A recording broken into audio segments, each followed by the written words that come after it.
Early on to tonight, new developments on this illegal dumping that we exposed in the area of Fort Bend County. We checked, and this pile is still on FM 1464 near Mornington Drive, and that is where we find KPRC 2's Mario Diaz. And Mario, I know you put in a lot of calls. Have you heard back from Fort Bend County yet?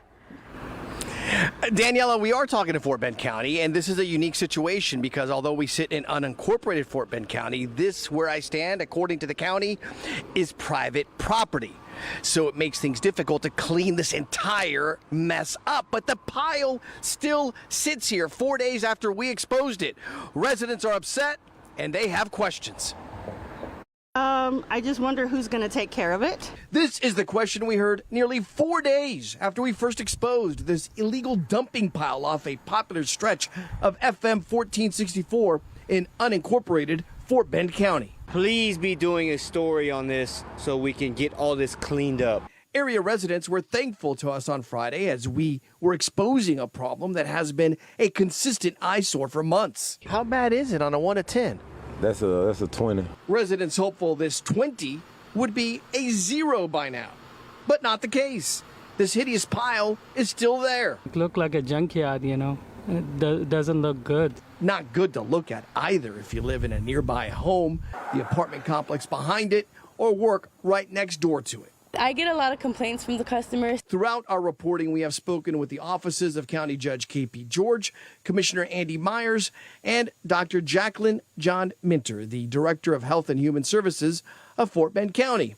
The latter two, Minter and Myers, were unavailable for an on-camera interview, with one official pointing us to the apartment complex as being responsible since it is their land that their parent company owns.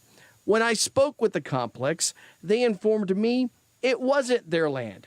However, Fort Bend County property records indicate the land is connected to the apartment complex. All this as members of the county's environmental health team is investigating this pile. But the agency admits they have yet to track down the owners of the land. And keep in mind, residents want simply one thing: accountability. What's your message to those who are responsible for helping get this addressed? I mean, come on, like, do better. Now, Commissioner Andy Myers did send us the following statement in the course of the last 90 minutes or so. I take illegal dumping very seriously, and that is why my staff and I are working with Fort Bend County Environmental Health and the District Attorney's Office to resolve the situation as soon as possible. I cannot comment further because this is an active legal investigation. Again, KPRC 2 Investigate was the one who exposed this. We plan to stay on this pile until whoever is going to be ultimately responsible for picking it up does just that. They clean this up. We'll have more on this coming up tonight as well at 10 o'clock. Live in unincorporated Fort Bend County, Mario Diaz, KPRC 2 Investigates.